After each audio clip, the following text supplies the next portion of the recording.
क्या कोई मान सकता है कि बार बार होने वाली यूटीआई या फिर अचानक से बढ़ने वाली एंग्जाइटी का असली कारण दिमाग या साफ सफाई नहीं बल्कि हमारा पेट हो सकता है? हाँ, ये सुनने में थोड़ा अजीब जरूर लगता है। अक्सर लोग सोचते हैं कि पेट खराब होने का मतलब सिर्फ गैस या एसिडिटी है ना? बिल्कुल।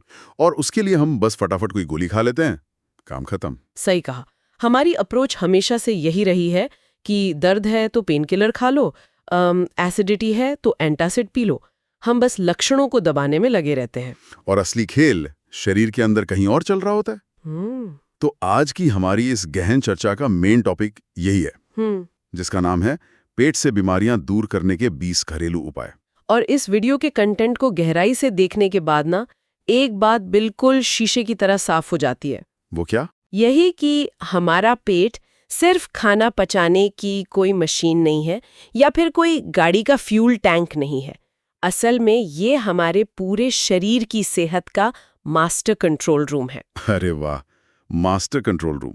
मतलब आज का हमारा मिशन यही डिकोड करना है कि कैसे हमारी रोजमर्रा की छोटी छोटी आदतें, हाँ, और किचन में रखी हुई बहुत ही नॉर्मल सी चीजें जी। बिल्कुल वो चीजें हमारे डाइजेशन से लेकर स्ट्रेस और यूटीआई जैसी सीरियस प्रॉब्लम्स को कैसे डायरेक्टली कंट्रोल कर रही हैं। और इसमें सबसे कमाल की बात मुझे ये लगी कि वीडियो में जो बातें बताई गई हैं वो सिर्फ पुराने जमाने के दादी माँ के नुस्खे नहीं है। मतलब उनके पीछे कोई साइंस है? बिल्कुल है।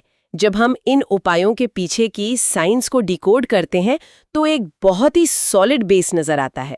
मतलब हमारा शरीर अलग अलग हिस्सों का कोई कलेक्शन नहीं है। एक पूरा इकोसिस्टम है। एग्जैक्टली एक ऐसा इकोसिस्टम जहां हर एक चीज दूसरी चीज से बहुत गहराई से कनेक्टेड है। तो चलिए इसी कनेक्शन को थोड़ा और एक्सप्लोर करते हैं। घरेलू उपायों पर तो हम बाद में आएंगे ही, लेकिन पहले ये समझना जरूरी है कि पेट की प्रॉब्लम सिर्फ पेट तक ही सीमित क्यों नहीं रहती। सही बात है। वीडियो में ना एक बहुत ही चौंकाने वाला कनेक्शन बताया गया है, पेट और दिमाग का रिश्ता। माँ, और सच बताऊं, इस रिश्ते को देखकर मुझे एक ही चीज लगी क्या? कि हमारा पेट असल में शरीर का वाईफाई राउटर है।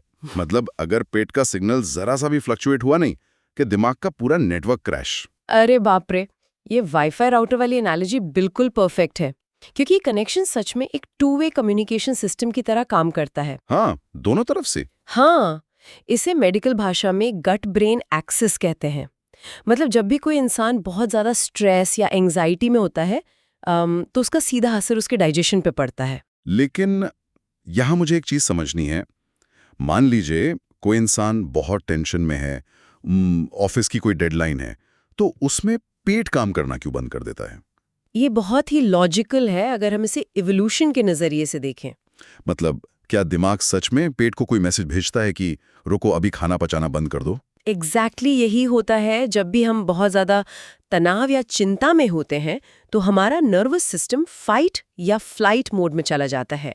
मतलब लड़ो या भागो। Emergency mode. हाँ, शरीर को लगता है कि सामने कोई बड़ा खतरा है, जैसे कोई जंगली जानवर हमला करने वाला है। तो सर्वाइवल के लिए शरीर क्या करता है? अपना सारा ब्लड फ्लो और एनर्जी पेट से खींच लेता है और उसे सीधा मांसपेशियों और दिमाग की तरफ भेज देता है। बिल्कुल, ताकि हम उस खतरे से लड़ सकें या भाग सकें। उस इमरजेंसी सिचुएशन में खाना पचाना शरीर की प्रायोरिटी होती ही नहीं है। तो पूरा डाइजेस्टिव सिस्टम एकदम से स्लो डाउन हो जाता है। हाँ, अब सोचिए अगर कोई इंसान लगातार स्ट्रेस में बैठकर खाना खा रहा है तो उसका पेट तो काम ही नहीं कर रहा है ना। वहाँ जूस या एंजाइम ठीक से रिलीज ही नहीं हो रहे होंगे। एग्जैक्टली। नतीजा ये होता है कि खाना पचता नहीं है, बल्कि पेट में पड़ा पड़ा सड़ता है, और वहीं से एसिडिटी, गैस और ब्लोटिंग शुरू हो जाती है। इसीलिए कहते हैं कि खाना हमेशा शांत मन से खाना चाहिए। ये तो सच में आंखें खोलने वाला फैक्ट है यार। हम हमेशा ये तो सोचते हैं कि क्या खा रहे हैं, लेकिन किस स्टेट ऑफ माइंड में खा रहे हैं ये कोई नहीं सोचता। सही कहा। और सिर्फ दिमाग नहीं, इस वीडियो में एक और ऐसा कनेक्शन है जो शायद ही किसी के दिमाग में आता हो। डाइजेस्टिव सिस्टम और यूटीआई यानी यूरिनरी ट्रैक्ट इन्फेक्शन का कनेक्शन। हाँ, ये इस डीप डाइव का सबसे इंटरेस्टिंग पार्ट है। क्योंकि आमतौर पर लोगों को लगता है कि यूटीआई तो पब्लिक टॉयलेट यूज करने या साफ सफाई की कमी से होता है। पेट का इससे क्या लेना देना? लेकिन यूटीआई का बहुत बड़ा कनेक्शन हमारे पेट और आंतों से होता है। देखिए, हमारे डाइजेस्टिव सिस्टम में, खास तौर पर आंतों में, ई कोलाई नाम के बैक्टीरिया नेचुरली रहते हैं। अच्छा। वो तो नॉर्मल है ना? हाँ, जब तक वो आंतों में है वो हमारे दोस्त हैं, डाइजेशन में मदद करते हैं। लेकिन असली प्रॉब्लम तब शुरू होती है जब ये बैक्टीरिया अपनी जगह छोड़कर यूरिनरी सिस्टम में पहुंच जाते हैं। लेकिन एक मिनट, ये वहां पहुंचते कैसे हैं? मतलब पेट और यूरिनरी सिस्टम तो एकदम अलग-अलग ट्रैक है ना? दोनों ट्रैक अलग जरूर हैं, लेकिन शारीरिक संरचना के हिसाब से खास तौर पर महिलाओं में आंतों का निचला हिस्सा और यूरिनरी ट्रैक्ट एक दूसरे के बहुत करीब होते हैं। समझ गया। तो अगर आंतों में कोई इन्फेक्शन है या सिर्फ हाइजीन का ध्यान नहीं रखा गया है तो ये ई कोलाई बैक्टीरिया बहुत आसानी से यूरिनरी ट्रैक्ट में ट्रैवल कर जाते हैं और वहां जाके इन्फेक्शन कर देते हैं। बिल्कुल, क्योंकि यूरिनरी ट्रैक्ट का एनवायरनमेंट आंतों जैसा तो होता नहीं है। मतलब पेट का वो वाईफाई राउटर खराब होने से सिर्फ दिमाग का नेटवर्क ही नहीं जा रहा, यूरिनरी सिस्टम का सर्वर भी क्रैश हो रहा है। हाँ, और यही वजह है कि वीडियो में यूटीआई और पेट की हेल्थ को लिंक करते हुए ढेर सारा पानी पीने पर इतना जोर दिया गया है। सही बात है। तो अब जब हमें ये समझ आ गया है कि पेट पूरे शरीर का बेस है, तो ये देखना भी जरूरी है कि हम अनजाने में ऐसी कौन सी गलतियां कर रहे हैं जो इस बेस को खोखला कर रही हैं। वीडियो में कई ऐसी आदतों को पॉइंट आउट किया गया है जिन्हें हमें तुरंत छोड़ देना चाहिए, जैसे कि खड़े होकर खाना खाना। हाँ, आजकल बफे सिस्टम या भागदौड़ में लोग बस चलते फिरते खा लेते हैं, लेकिन खड़े होकर खाने से पेट को क्या प्रॉब्लम है? खाना तो पेट में ही जा रहा है ना। प्रॉब्लम ग्रेविटी और ब्लड फ्लो की है। जब हम खड़े होते हैं तो शरीर का ब्लड फ्लो पैरों की तरफ ज्यादा होता है, बैलेंस बनाने के लिए। अच्छा। तो डाइजेशन के लिए पेट को जो एक्स्ट्रा ब्लड फ्लो चाहिए वो उसे मिल ही नहीं पाता। और दूसरा कारण ग्रेविटी है। खड़े होके खाने से खाना बहुत तेजी से फूड पाइप से नीचे पेट में गिरता है। तो मतलब पेट के एंजाइम्स को अपना काम करने का टाइम ही नहीं मिलता? बिल्कुल नहीं मिलता, इसीलिए खाना ठीक से डाइजेस्ट नहीं होता। और एक और बड़ी गलती है खाली पेट चाय या बार बार चाय कॉफी पीना। हम में से कितने लोग सुबह उठते ही बेड-टी ढूंढते हैं? वो तो सबसे बड़ी गलती है। खाली पेट चाय पीने से बहुत एसिडिटी होती है। ऐसा इसलिए होता है ना क्योंकि चाय और कॉफी में कैफीन होता है जो पेट में बिना खाने के ही एसिड को ट्रिगर कर देता है। एकदम सही। जब पेट खाली है और आप उसमें कैफीन डाल रहे हैं तो पेट की दीवारें इरिटेट होती हैं और बहुत सारा गैस्ट्रिक एसिड रिलीज होता है। और पचाने के लिए कोई खाना तो है नहीं अंदर। हाँ, तो वो एसिड पेट की अंदरूनी लाइनिंग को ही डैमेज करने लगता है, जिससे अल्सर का खतरा बढ़ जाता है। बाप रे। लेकिन इन सब में एक आदत है जिसने मुझे सबसे ज्यादा सोचने पे मजबूर किया। वो है खाने के तुरंत बाद पानी पीना, और खासतौर पर फ्रिज का ठंडा पानी। ये बहुत लोग करते हैं। जब मैंने इसका मैकेनिज्म समझा ना, तो मुझे लगा कि क्या खाने के तुरंत बाद ठंडा पानी पीना वैसा ही है जैसे किसी जलती हुई भट्ठी या कैंपफायर पर अचानक से बर्फ का पानी फेंक देना। अरे वाह, जिससे पाचन की सारी आग तुरंत बुझ जाती है। ये कैंपफायर वाली एनालॉजी बिल्कुल परफेक्ट है। आयुर्वेदा और मॉडर्न साइंस दोनों ही डाइजेशन को एक हीट प्रोसेस की तरह देखते हैं। जठरग्नि कहते हैं ना शायद। हाँ, जब हम खाना खाते हैं तो जो एसिड और एंजाइम्स रिलीज होते हैं उन्हें काम करने के लिए एक ऑप्टिमम टेम्परेचर चाहिए होता है जो शरीर के तापमान के बराबर होता है। और जैसे ही हम उस पर चिल्ड पानी डाल देते हैं तो पेट का टेम्परेचर एकदम से ड्रॉप हो जाता है, एंजाइम्स अचानक से सुन्न पड़ जाते हैं और ठंडे पानी की वजह से खाने में जो फैट होता है वो पेट के अंदर ही जमने लगता है, सॉलिडिफाई हो जाता है। बिल्कुल। अब जो खाना पचना चाहिए था वो पेट में पड़ा पड़ा सड़ने लगता है और इसी सड़न से गैस बनती है। इसीलिए वीडियो सख्ती से कहता है कि खाने के तुरंत बाद ठंडा पानी बिल्कुल नहीं पीना चाहिए। इसके अलावा भी रूटीन की कई चीजों को पॉइंट आउट किया है, जैसे ऑफिस की डेस्क पर लगातार 5-5 घंटे बैठे रहना। ज्यादा देर बैठने से आंतों का मूवमेंट स्लो हो जाता है। हाँ, और रात को बहुत लेट खाना, स्मोकिंग, शराब, ये सब मिलकर डाइजेस्टिव सिस्टम की धज्जियां उड़ा रहे हैं। सही कहा, ये सब पेट पर बाहर से होने वाले हमले हैं। तो हमारी इन गलत आदतों के बाद अब बात करते हैं उन 2 खास सिचुएशंस की जहां डाइजेशन सबसे ज्यादा कॉम्प्रोमाइज होता है। पहला है चीनी का जाल और दूसरा है सफर की परेशानियां। चीनी वाले पार्ट ने तो मुझे भी डरा दिया था। बिल्कुल। वीडियो कहता है कि चीनी शरीर में सूजन बढ़ाती है और हमारे माइक्रोबायोम को डैमेज करती है। इसे पढ़ते हुए मेरे दिमाग में एक ही विचार आया। क्या? कि ये चीनी असल में हमारे पेट के सिक्योरिटी गार्ड्स यानी अच्छे बैक्टीरिया को रिश्वत देके पूरे सिस्टम को ही हैक कर लेती है। ये डिडक्शन बहुत ही सटीक है। हमारे पेट में अरबों की तादाद में अच्छे और बुरे बैक्टीरिया रहते हैं। अच्छे बैक्टीरिया इम्यूनिटी बढ़ाते हैं, लेकिन जब कोई बहुत ज्यादा रिफाइंड शुगर खाता है तो वो बुरे बैक्टीरिया का खाना बन जाता है। बिल्कुल, और फिर ये हानिकारक बैक्टीरिया ताकतवर होकर आंतों की दीवार को नुकसान पहुंचाते हैं। लेकिन सबसे हैरान करने वाली बात जो सामने आई वो है ज्यादा चीनी और एंग्जाइटी का कनेक्शन। हाँ, ये कैसे? चीनी खाने से एंग्जाइटी कैसे हो सकती है? क्योंकि हमारे शरीर का 90% से ज्यादा सेरोटोनिन, फील गुड केमिकल जो होता है, हाँ, वो दिमाग में नहीं बल्कि हमारे पेट में इन्हीं अच्छे बैक्टीरिया द्वारा बनाया जाता है। अब अगर चीनी खाकर हम अपना माइक्रोबायोम ही बिगाड़ लेंगे तो सेरोटोनिन का प्रोडक्शन गिर जाएगा ना। ओह, तो मतलब मूड स्विंग्स और स्ट्रेस शुरू हो जाएंगे। एग्जैक्टली।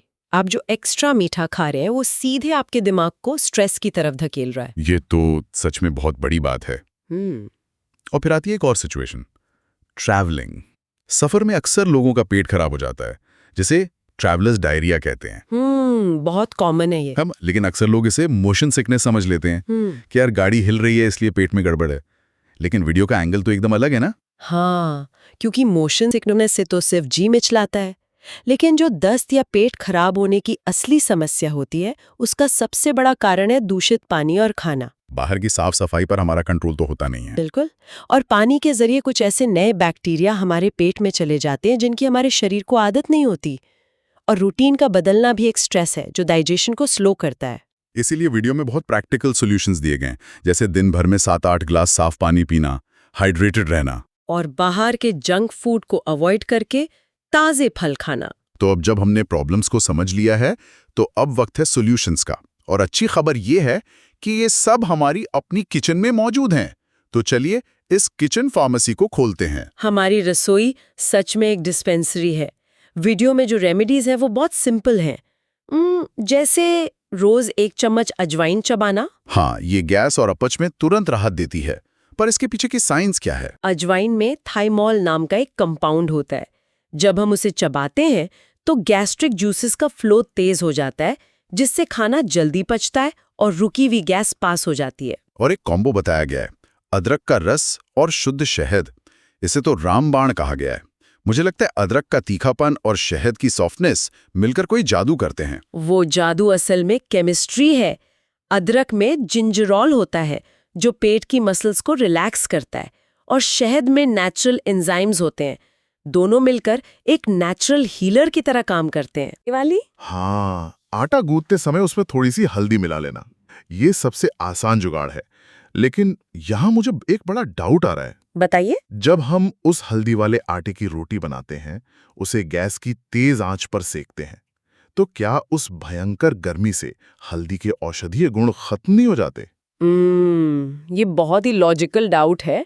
गर्मी से कुछ खुशबूदार तेल तो उड़ जाते हैं, लेकिन हल्दी का जो मेन एक्टिव कंपाउंड है करक्यूमिन, वो काफी हद तक स्टेबल रहता है। मतलब रोटी पकने के बाद भी करक्यूमिन बचा रहता है? बिल्कुल, जो सारी सूजन और इन्फेक्शन से लड़ता है। जब आप रोज आटे में हल्दी मिलाते हैं तो आप शरीर को करक्यूमिन की एक रेगुलर माइक्रो डोज दे रहे होते हैं। ये तो कमाल का है कि यार। और वीडियो में कुछ डेली रूटीन रूल्स भी हैं, जैसे डाइट में दही, छाछ शामिल करना जो नेचुरल प्रोबायोटिक्स हैं, और रात में 7 से 8 घंटे की प्रॉपर नींद लेना। नींद बहुत जरूरी है। जब हम सोते हैं तब हमारा डाइजेस्टिव सिस्टम रिपेयर मोड में चला जाता है। अगर आप सोएंगे नहीं तो शरीर खुद को हील कैसे करेगा? सही बात है। और खाने के पोस्चर पर भी बात हुई है। सोफे पर बैठकर खाने की बजाय जमीन पर नीचे बैठकर आलती पालती मारकर खाना। हाँ, इस सुखासन मुद्रा में बैठने से ब्लड फ्लो पैरों की तरफ जाने से रुक जाता है और फोकस पेट पर आता है, और आगे पीछे झुकने से पेट की हल्की मालिश भी हो जाती है। तो अगर हम इस चर्चा को समेटें तो क्लियर है कि पेट की सेहत सिर्फ प्लेट के खाने पर डिपेंड नहीं करती। पोस्चर, टाइमिंग और माइंडसेट भी उतना ही जरूरी है। बिल्कुल, हेल्थ मेडिकल स्टोर से नहीं, हमारे किचन और लाइफस्टाइल से बनती है। 1 मिनट, अगर हम आज डिस्कस की गई इस पूरी बात को आपस में जोड़ें, मतलब ई कोलाई का ट्रैवल करना और चीनी का बैक्टीरिया को हैक करके एंग्जाइटी बढ़ाना, तो एक डरावना ख्याल आता है। कैसा ख्याल? जरा सोचिए, जब हमें रात को अचानक से बहुत ज्यादा मीठा या जंक फूड खाने की क्रेविंग होती है, तो क्या वो सच में हमारी अपनी इच्छा होती भी है? क्या ऐसा हो सकता है कि हमारे पेट में बैठे हुए वे बुरे बैक्टीरिया जिन्हें चीनी चाहिए, वो हमारे वाईफाई राउटर को हैक करके दिमाग को सिग्नल भेज रहे हों? ये तो बहुत डीप है। क्या वो बैक्टीरिया हमसे खाना मांग रहे हैं और हम सोच रहे हैं कि ये हमारी चॉइस है? क्या हम वाकई अपने फैसले खुद ले रहे हैं, या हमारे भीतर बैठे ये छोटे छोटे जीव हमें कंट्रोल कर रहे हैं? इस विचार पे जरूर सोचिएगा।